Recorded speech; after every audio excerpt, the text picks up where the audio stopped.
So last week, I tried something that completely changed how I think about productivity. And the crazy part is that it did not cost me a single dollar. I tested the 3 cheapest productivity hacks known to science for 5 straight days. I did not use fancy apps, I did not take supplements, and I did not use any type of equipment. I just focused on 3 things: sleep, exercise, and boredom. And by the end of that week, I had the most productive period I've had since starting in medical school. So in this video, I'm gonna break down exactly what I did, what the science says about why it works, and the results that I actually got. Let's get into it. All right, so first of all, let's talk about sleep. And I know everyone says sleep is important.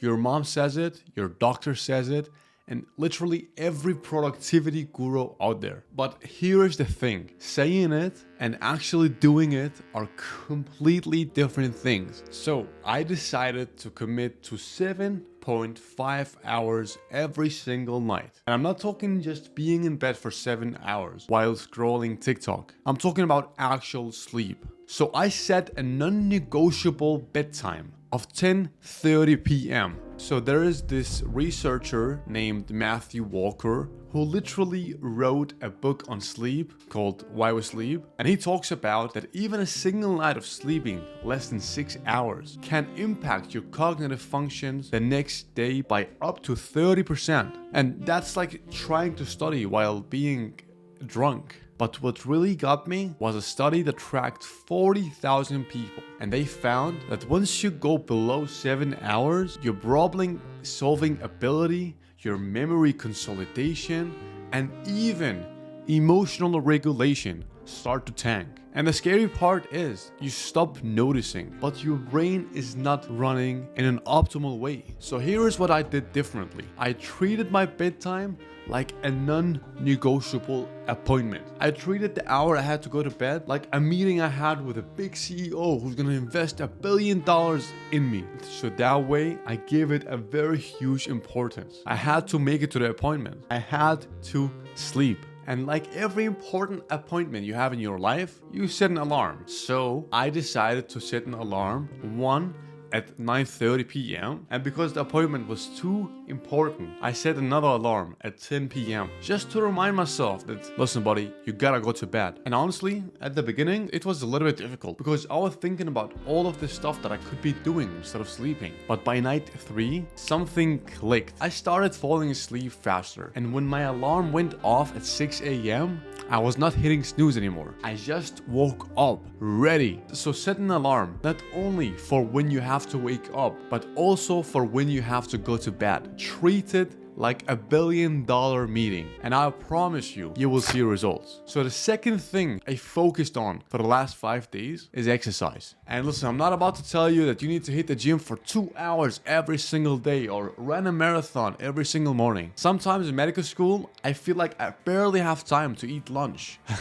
But there is a fascinating study from the University of British Columbia that found that a regular aerobic exercise, so we are talking like 20-30 minutes, actually increases the size of your hippocampus. And if you have been watching some of my videos, you know that the hippocampus is the brain area responsible for memory and learning. So basically, exercise makes you so much better at remembering and learning new things. I don't know about you, but personally, I need to learn things fast in an efficient way, especially if I want to do something else in my life besides studying. So I committed to at least 25 minutes of exercise. Now for me personally, exercise itself is not an issue, but it's sometimes an issue to find time for it. But when I remind myself that there are so many studies out there confirming that exercise and learning are crucial to each other, I try to focus on exercise a little bit more.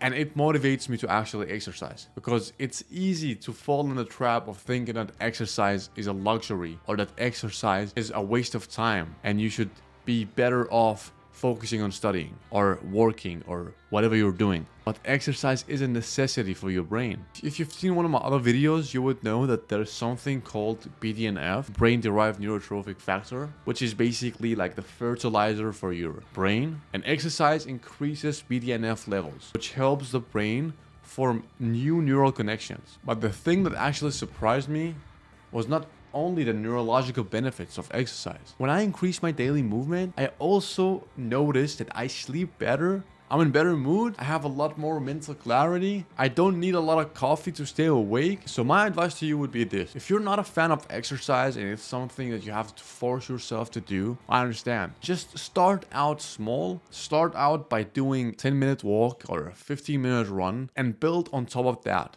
Take it in your own pace. Don't compare yourself to people online. Just do you. Alright, so number 3, it's boredom. Intentional, uninterrupted boredom. And I know it sounds ridiculous. I mean, when I started this challenge, I was like, what do you mean boredom? So there is a researcher who did a whole TED talk on this. She ran an experiment with thousands of people and they tracked their boredom breaks. What they found was that when your brain is not being constantly stimulated, when you're just walking or showering or staring out of a window, your brain enters a so-called default mode network. And the default mode network is basically your brain's autopilot. It is when you make connections between ideas. It's when you solve problems. And it's when you come up with creative solution. And you have probably experienced this before. Sometimes I experience this when I'm working out. Sometimes I experience this when I'm showering. It's something that only gets activated when you're not consuming content. And there's actually neuroscience to back this up. A study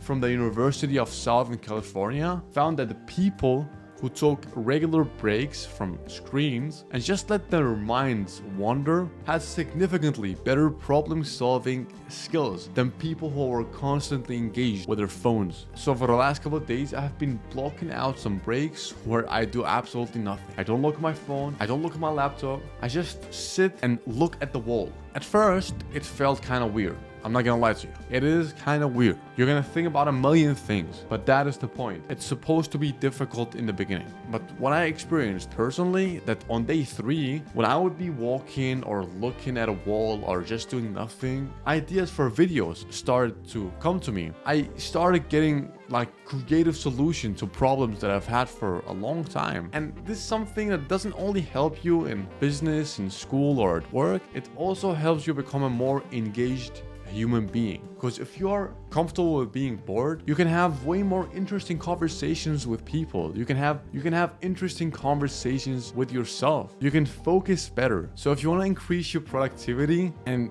you want to increase it as fast and as cheap as possible, focus on exercising, getting enough sleep, and get comfortable with being bored. That's it. Sometimes the best solutions are the most simple one. It doesn't have to be rocket science. Anyways, subscribe. See you next time.